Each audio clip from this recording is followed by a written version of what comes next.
Hello, and welcome to English for Philosophy students. Hold on. We are in our 31st lesson in the book 12 Rules for Life by Jordan Peterson. And we are beginning our 18th lesson in rule number 4. And maybe this will be our last lesson in rule number 4. Let's see if we can get through it. Okay, remember last time Jordan is making his final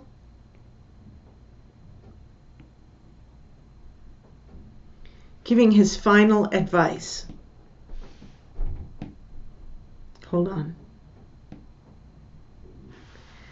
So let's just pick right up and see if we can recapture the thread.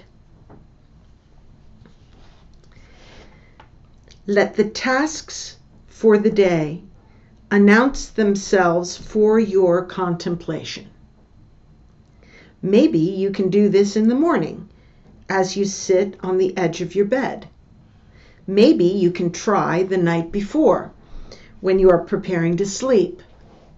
Ask yourself for a voluntary contribution. If you ask nicely and listen carefully and don't try any treachery, you might be offered one. Do this every day for a while, then do it for the rest of your life. Soon you will find yourself in a different situation.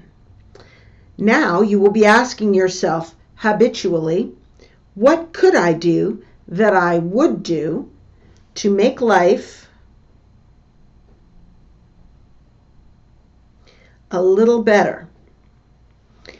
You are not dictating to yourself what better must be. Hold on. What better must be. You are not being a totalitarian or a utopian, even to yourself, because you have learned from the Nazis and the Soviets and the Maoists and from your own experience that being a totalitarian is a bad thing. Aim high. Set your sights on the betterment of being. Align yourself in your soul with truth and the highest good. There is habitable order to establish and beauty to bring into existence. There is evil to overcome, suffering to ameliorate, and yourself to better. Okay, let's go back to the beginning of this paragraph.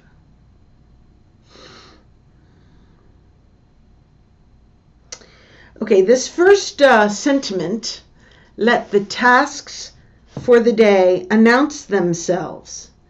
My pencil is not, there we go. Announce themselves for your contemplation. The simple literal meaning is allow what you need to do to make itself known to you naturally. Don't have a preconceived notion. Let's back up a bit and see what the chapter title for this area of the reading is Pay Attention. The central question is, how do we know what to do? What should we do? So, he is giving practical suggestions about how we can discover what we should be focusing on. So, let the tasks for the day announce themselves for your contemplation. Means things will come up and be obvious if you are open. So have an attitude of openness and see what ideas occur to you. Maybe you can do this. Do what? Be open and think about what you need to do to better your life. Maybe you can do this in the morning as you sit on the edge of your bed. So some religious people say we should have a quiet time in the morning, a time of thinking, praying, contemplating, maybe read the Bible, something spiritual reading. I think he is talking about a time of reflection in the morning where we consider what we can do to improve our life. Maybe you can try the night before when you are preparing to sleep. So it doesn't matter morning, evening, just find some time to be quiet and to openly consider your life and see what you could do that you would be willing to do to improve it. Ask yourself for a voluntary contribution. Okay, this is a very unusual way of saying what he is trying to say.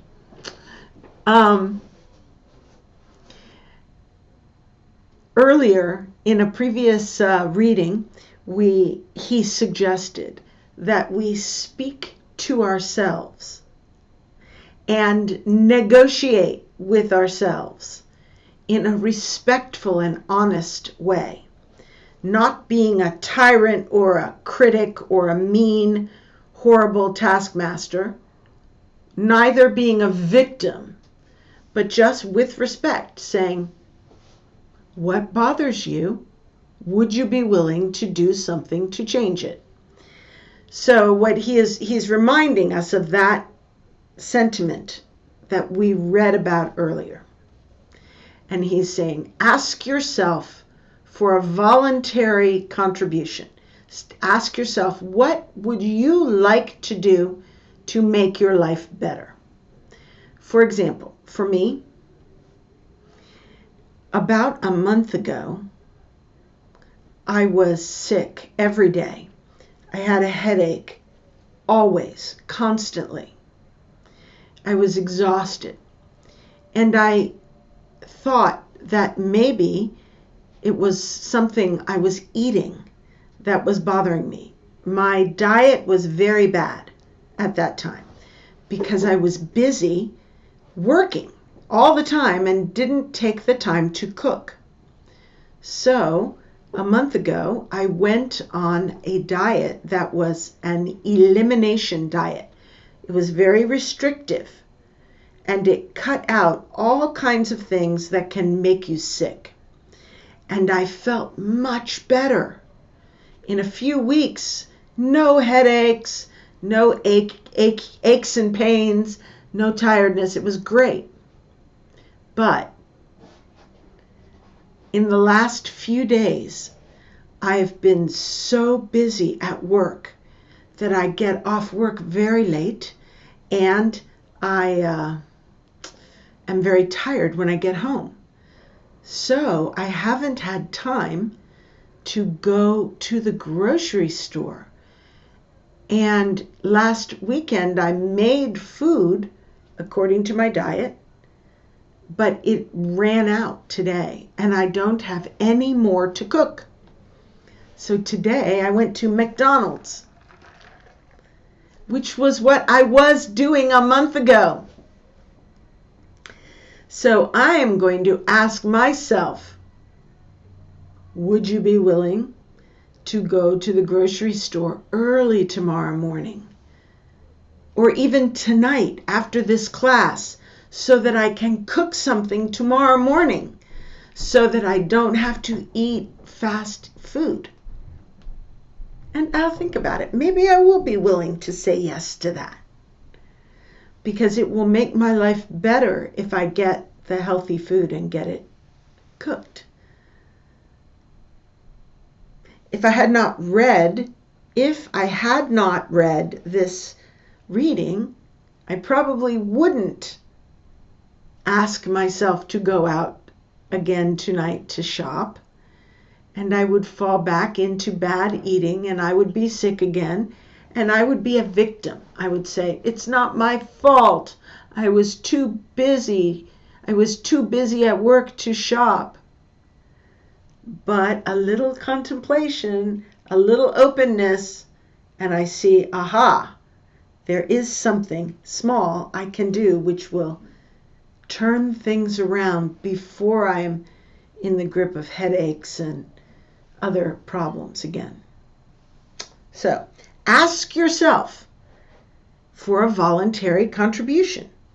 If you ask nicely and listen carefully and don't try any treachery, you might be offered one.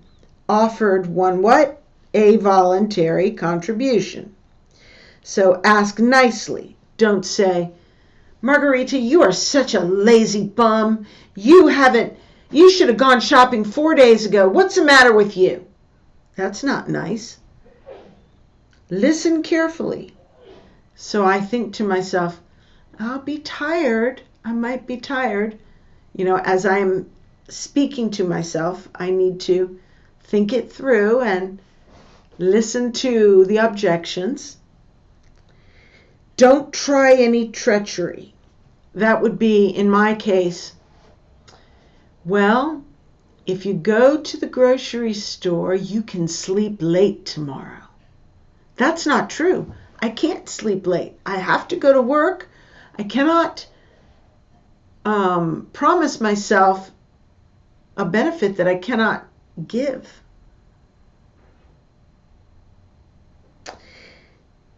So, in other words, I must be honest and respectful with myself as I consider this.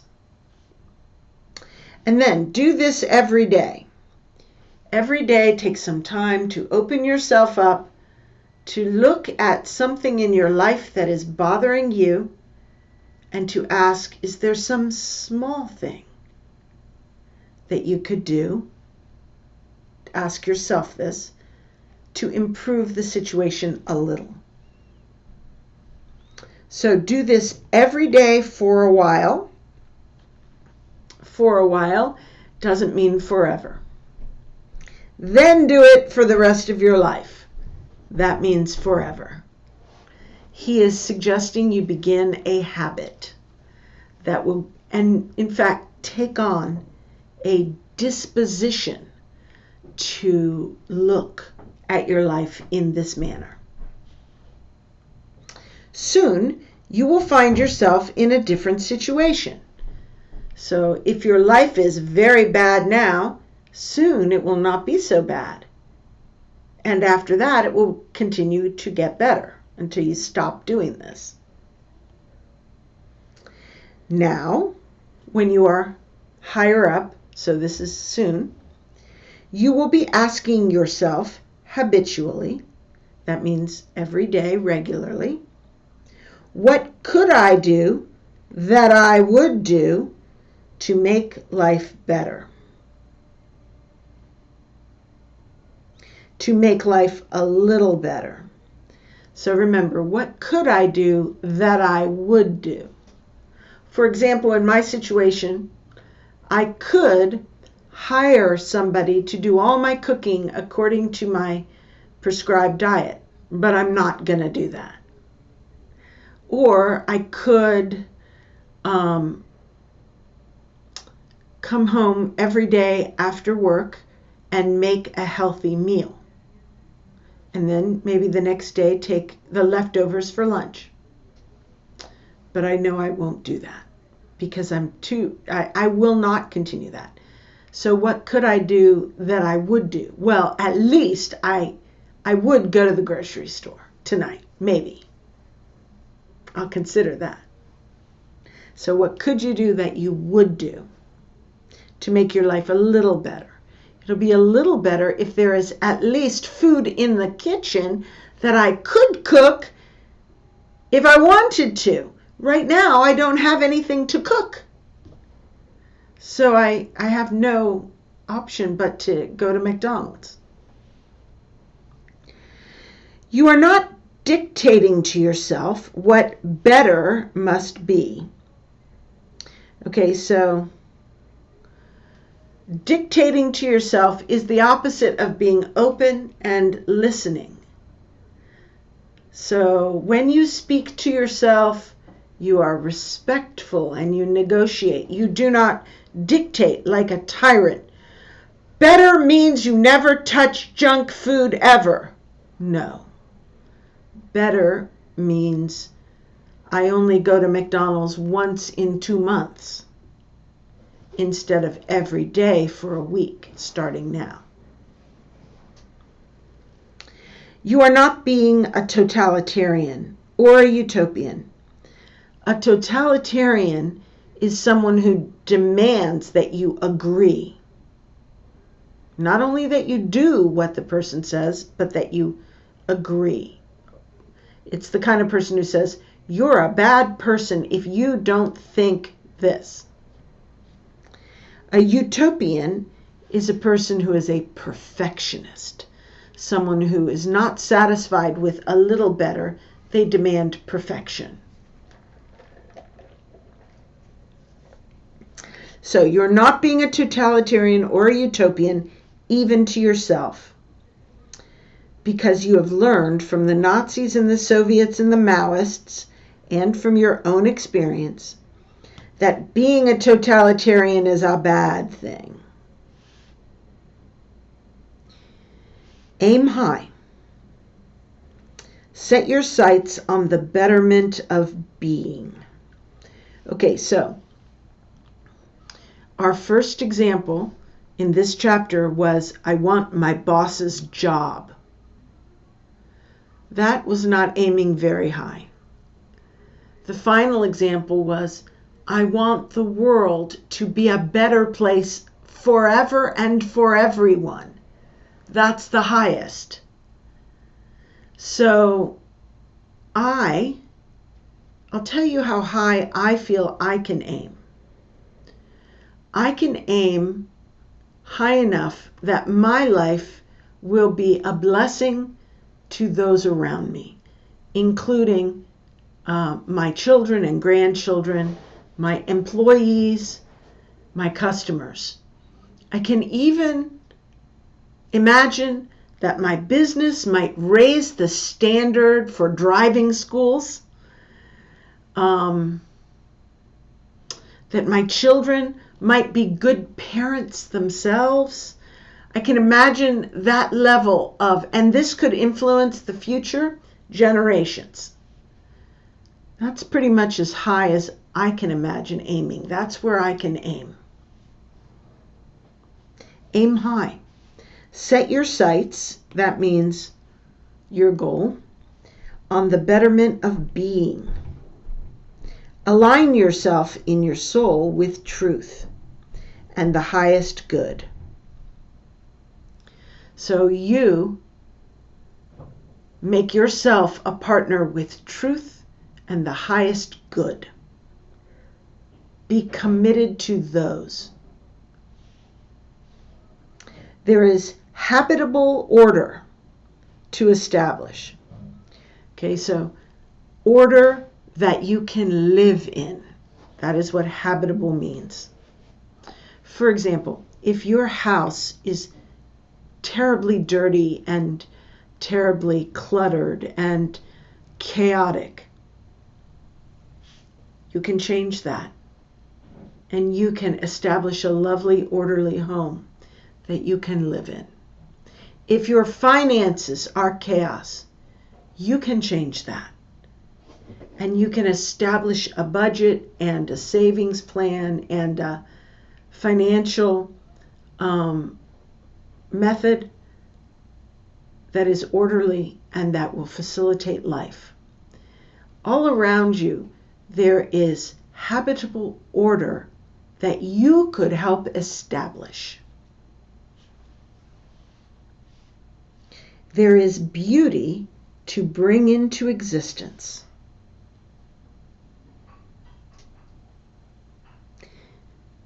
Yeah. There is evil to overcome, suffering to ameliorate, and yourself to better. Notice the parallel grammatical structure. Order to establish, beauty to bring into existence, evil to overcome, suffering to ameliorate, yourself to better. This kind of a repetition with parallel grammar contributes to the hard-hittingness of the writing. This is good writing.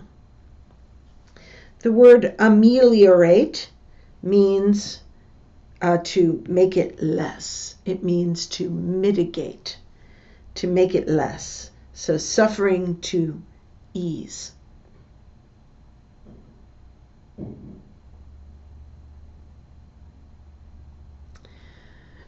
I paused before on the phrase beauty to bring into existence. I myself have a rather specific understanding of this, which I hesitate to share because maybe you'll think it's stupid, or maybe you will think it's, we would say, lame. But I'll share it with you. I have a couple of examples. Today, there was a customer at the driving school, and she was in a difficult time of her life. She was in an automobile accident, and her car insurance had been canceled, but she didn't know. And it had been canceled only 4 days before the accident. And she found out it was canceled when she reported the accident. And there was no coverage. And she is not a wealthy person. And now she has to pay out of pocket for the damage to the other person's car. And I did what I could to help her. And while I was making some phone calls to the insurance company for her, we were talking. And I asked her what she did for a living. She said that she gave baths, like showers, to sick people and old people with dementia. Now, in the United States, that service is not paid very well. People are paid very little money to do that service. And if many people are not kind to the elderly, and they don't treat them nicely. But this lady said that people, they criticize her for having this job. They say, "Why don't you get a better job?" She said, "But I love doing this. I love caring for these people." And I said to her that this is beautiful. This is such an essential service. And then she began to speak of her clients and how sweet they were and funny, and how when they were younger they had good jobs, and she knows the life story of her people. And they love to see her coming. And I was listening to her and saying, yes, this is wonderful. This is an essential service. This is, great. And she seemed so happy. And I think this is an example of beauty being brought into existence. Now, the beauty is in what she is doing, but other people say, that's nothing. That isn't worth anything. Go get a better job. And that makes the beauty go away in her experience. But when someone else sees the beauty and calls it out, then she comes alive again. So I think this is an example of there is beauty to bring into existence. I think that when you meet a person, you can look them in the eye, you can smile, you can make a connection, and it can bring forth a reaction of joy and love and connection, even when the person is a stranger. And that brings beauty into the world. Or, as you are walking around, you can look at someone with suspicion. You can say, that person is probably a racist and going to be mean to me. You can expect the worst, and then you have an encounter and they are mean to you. This is the opposite of bringing beauty into existence. So that's what I think it means. It may also mean paint a picture or something like that. But anyway, so these are all the things we're supposed to be doing. Overcoming evil, ameliorating suffering, comforting those who suffer, and making ourselves better. Let's move on to our next paragraph. It is this, in my reading, that is the culminating ethic of the canon of the West. It is this, furthermore, that is communicated by those eternally confusing, glowing stanzas from Christ's Sermon on the Mount, the essence, in some sense, of the wisdom of the New Testament. This is the attempt of the spirit of mankind.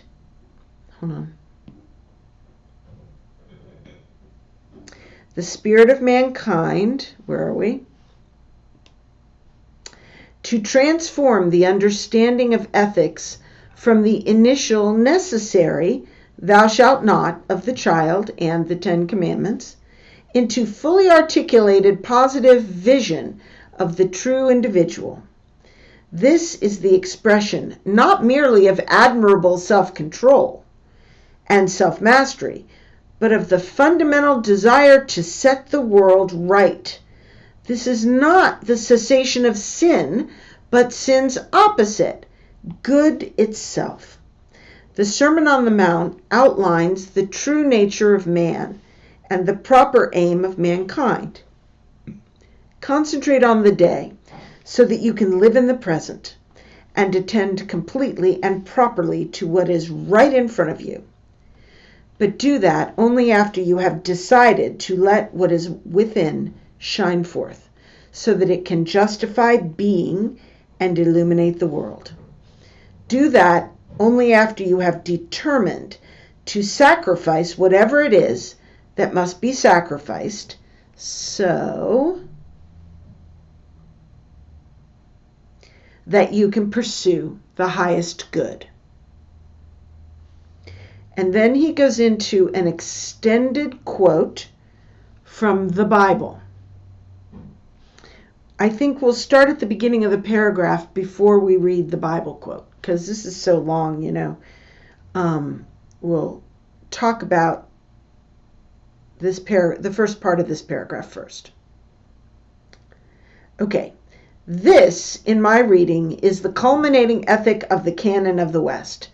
So, this, of course, refers back up to what he was talking about here. to aim for the betterment of being. The culminating ethic of the canon of the West. The canon of the West means the literature, the books, the thought, the philosophy. All of the thought and philosophy of the Western civilization, back through Rome, through Greece, all the way back. It culminates, it comes to a point in this sentiment of making the world better from a high civilization perspective and from a spiritual and moral perspective. In my reading means in his opinion. In his opinion. With all the reading he's done, he thinks that it culminates in all of this. It is this, again, all of this, furthermore, that is communicated by those eternally confusing, glowing stanzas from Christ's Sermon on the Mount. The confusing, glowing stanzas, some of them are quoted in the next page. But the Sermon on the Mount is several chapters long in the Gospels, in the New Testament. The Sermon on the Mount is several chapters where Jesus is teaching. And he says many things that are hard to understand and difficult to do.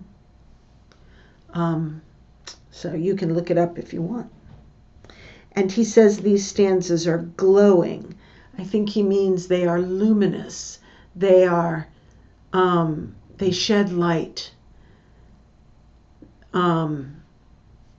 But they are confusing. They're hard to understand.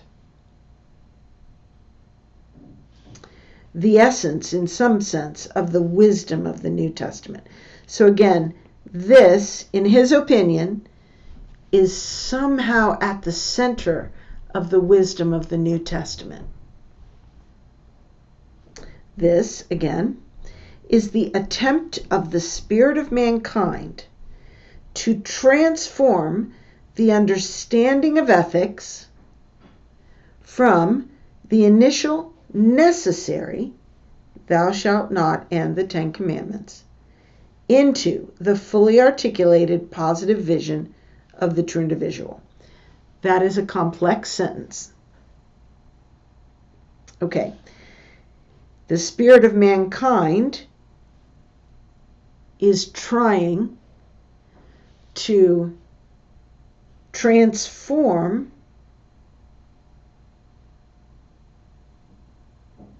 the understanding of ethics from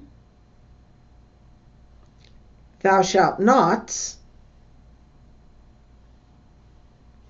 to a positive vision of the true individual. So he is saying that in the past, a long time ago, ethics was about thou shalt not kill, thou shalt not steal, thou shalt not commit adultery, thou shalt not lie. But in the New Testament, Jesus said something like, you have heard it said, thou shalt not kill. But I say to you, if you are even angry with your brother, you are liable to the fires of hell.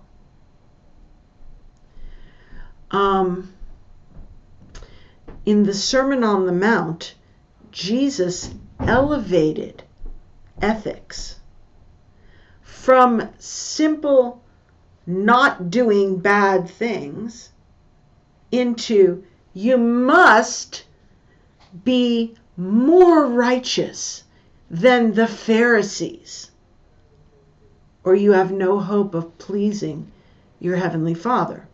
The Pharisees were essentially perfect according to the law. They were complete perfectionists. But Jesus said, your righteousness needs to far exceed the righteousness of the Pharisees, the perfection of the Pharisees. So this is sort of confusing and etc. But basically what it's getting at is ethics and true morality is not just the negative, don't do unto others what you would not like them to do to you. But it's the positive, do unto others what you want them to do unto you. There's a difference between don't do what you wouldn't like done and do what you would like done. So that second one is New Testament ethics.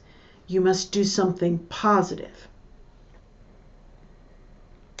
This, again we have the this, is the expression not merely of admirable self-control and self-mastery, but of the fundamental desire to set the world right. So, self-control and self-mastery are kind of like the thou shalt nots. You have self-control, so you do not steal. You do not kill. You have self-mastery.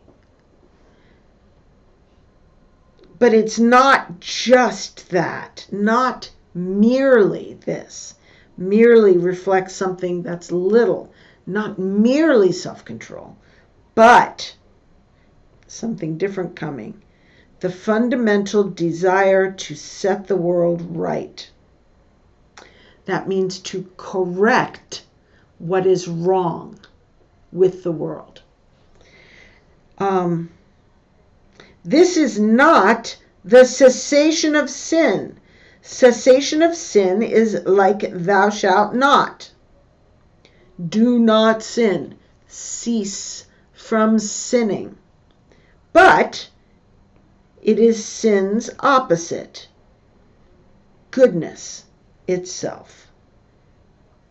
So, many ways of saying it is not good enough to refrain from doing evil. You must be a positive force for good. At least you have the potential to be a positive force for good. The Sermon on the Mount outlines the true nature of man and the proper aim of mankind.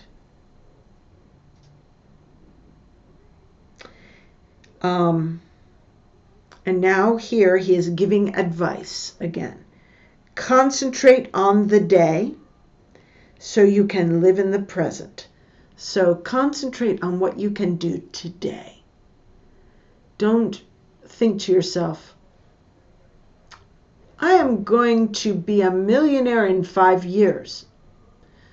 Rather say, I am going to look at my budget today and see if there's some change I can make to save a little more. So concentrate on the day so that you can live in the present and attend completely and properly to what is right in front of you. Remember, the subtitle of this section is Pay Attention. Attend. Be open to see what the situation is. Pay attention. So, attend completely and properly to what is right in front of you. But do that only after you have decided to let what is within shine forth, so that it can justify being and illuminate the world. So I guess he is saying your heart needs to shine forth, and then do what you can to make your life better and to make life better. Do that only after you have determined to sacrifice whatever it is that must be sacrificed, so that you can pursue the highest good. In Christianity, it says we should count the cost. To follow Christ really costs everything you have. You're not allowed to say, I am going to be a Christian, but I'm going to keep my money to myself. And I'm going to keep my own conscience. I will do whatever I want. If I want to have sex with my girlfriend, that's fine. I'm a Christian. I believe in Jesus, but I'll do what I want.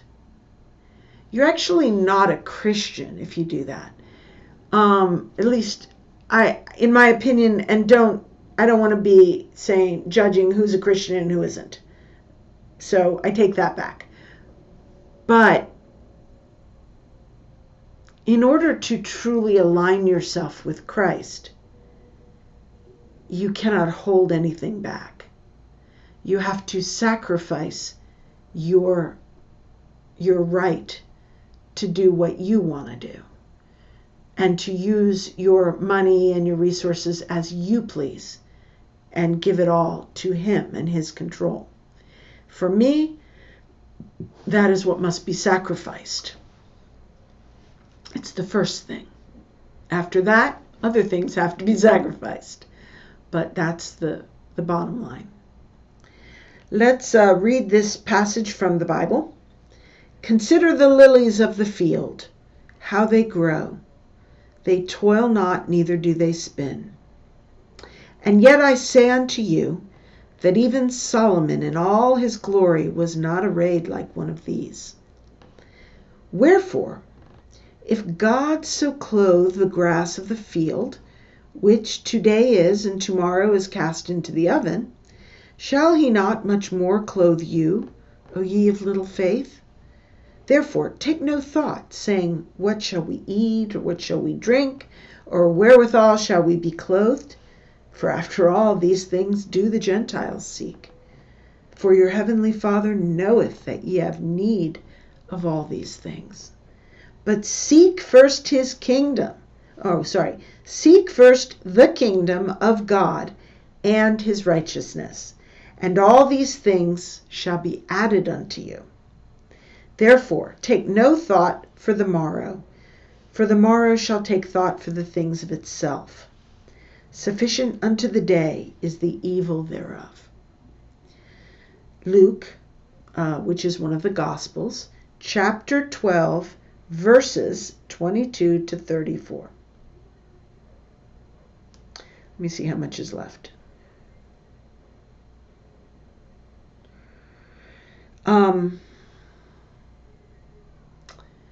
This is archaic English. I really want to finish the rule number 4, so I'm not going to go too much into this. The main idea is seek first the kingdom of God and His righteousness. And all these things, like what you eat and what you drink and what you wear, will be added to you. Don't worry. Don't pursue small things. Pursue God and His righteousness. Make yourself the partner of truth and goodness, and all the little stuff will fall into place. And sufficient unto the day is the evil thereof means don't worry about tomorrow, worry about today. Today has enough problems. Realization is dawning. Instead of playing the tyrant, therefore, you are paying attention. You are telling the truth instead of manipulating the world. You are negotiating instead of playing the martyr or the tyrant. You no longer have to be envious.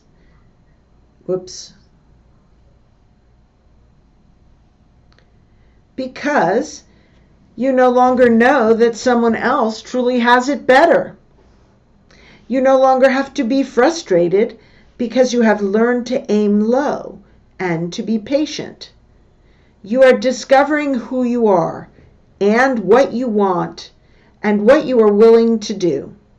You are finding that the solutions to your particular problems have to be tailored to you personally and precisely. You are less concerned with the actions of other people because you have plenty to do yourself. Let's see this very quickly. Okay, realization is dawning means we are getting the idea. Instead of playing the tyrant, that means being a tyrant toward yourself. You are paying attention. You are listening.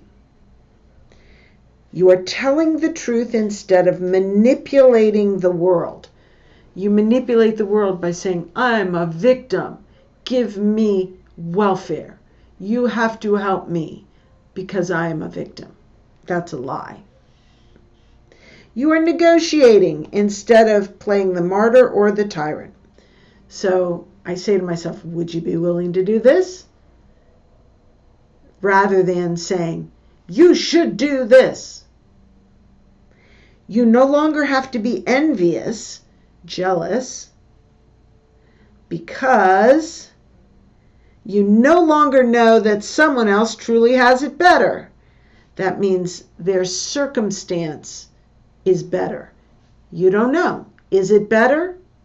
Maybe not. Maybe my circumstance is the best. You don't have to be envious anymore.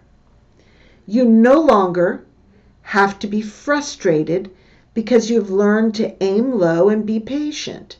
So I could be frustrated at being overweight. Or I can think, today I'll not eat that ice cream. And we'll see if I begin to make small choices and lose a little. You are discovering who you are. So when you are contemplating and saying, what bothers you? Then you discover who you are. You are also discovering what you want and what you are willing to do. So you are getting to know who you really are. You are finding that the solutions to your particular problems have to be tailored to you personally and precisely. The solution to your problem is specific to you. Nobody can tell you how to solve your specific problem. It must come from inside of you to fit you like clothing, tailored to you personally.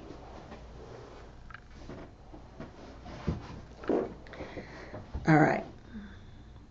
You are less concerned with the actions of other people because you have plenty to do yourself. So you're not criticizing other people. You're criticizing yourself in a gentle way and making things better. Attend to the day, but aim at the highest good.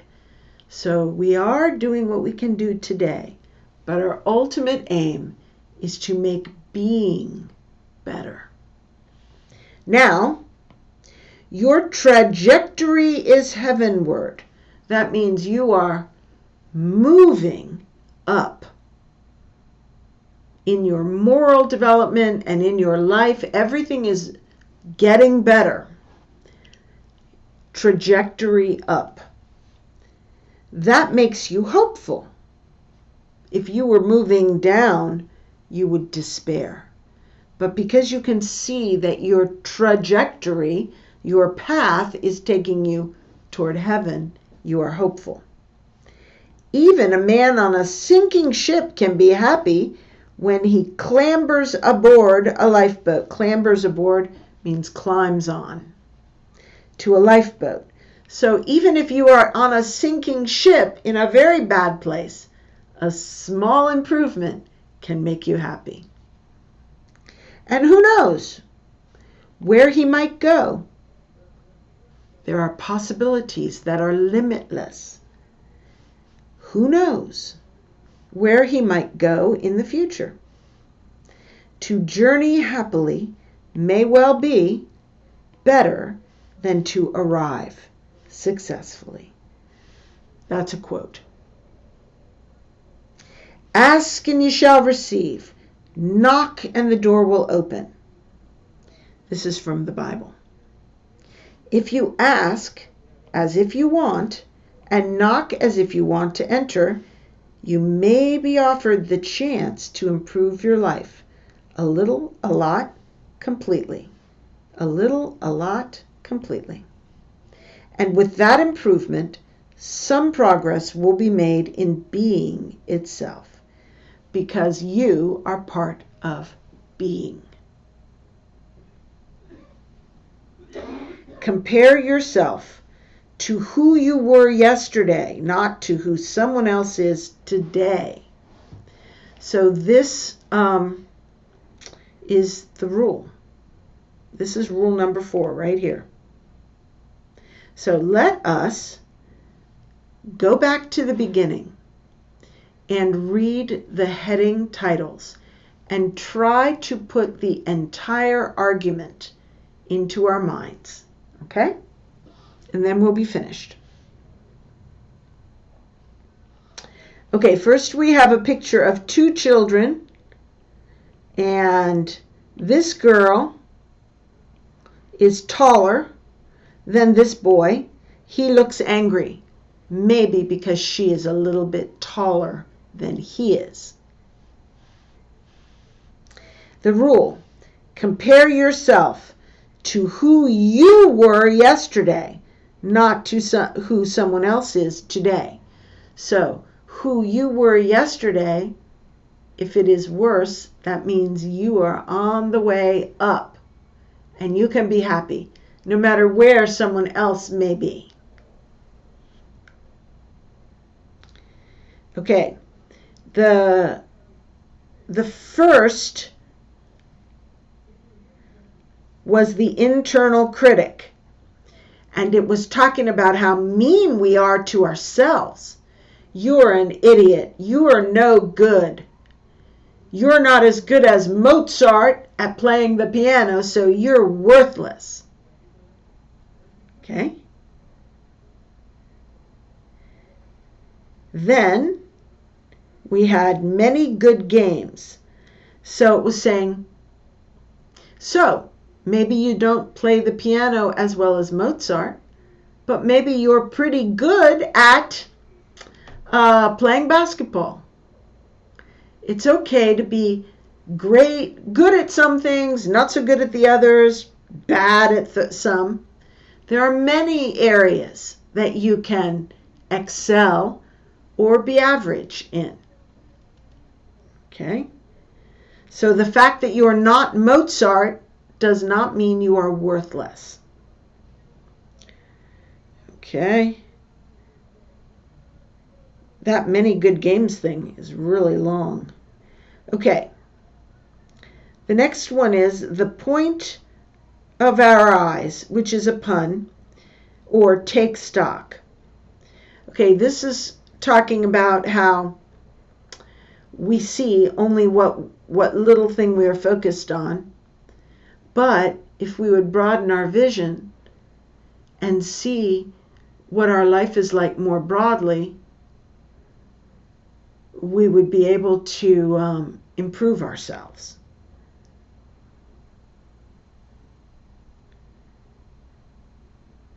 Okay? What you want and what you see. Basically, you see what you are going for. So if you change your aim, if you change your focus, you're going to see something different.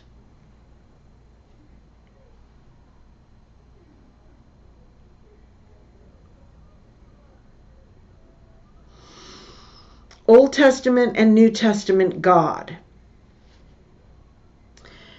Pointing out that in the Old Testament, life sucked.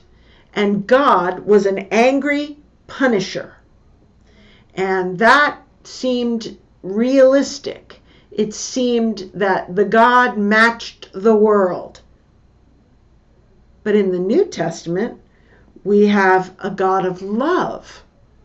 And that doesn't seem to match the world. And so how do we reconcile these? And the final conclusion was we must believe in both. Believe that Old Testament and New Testament God are the same person. And New Testament understanding is true. That God is good and that goodness will win and can win. Oops.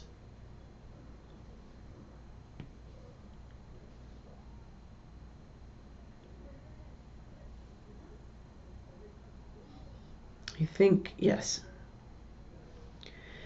And then the last one was pay attention. Pay attention. And that was all of the advice of how to see the small ways that you can improve being, which culminates in a big improvement of being. And I think that's the very end. So in the very end, he reminds us to compare ourselves to who we were yesterday, always to make sure that the trajectory, the direction is heavenward. That yesterday maybe we weren't quite as good as we are today. And tomorrow maybe we'll see something and be able to do a little something to be even better. And not worry too much about where other people are. They're on their own path. We can focus on ours and be happy that we are on the right path. So that is rule number 4. And next time we will go to rule number 5. So compare yourself to who you were yesterday, not to who someone else is today. See you next week.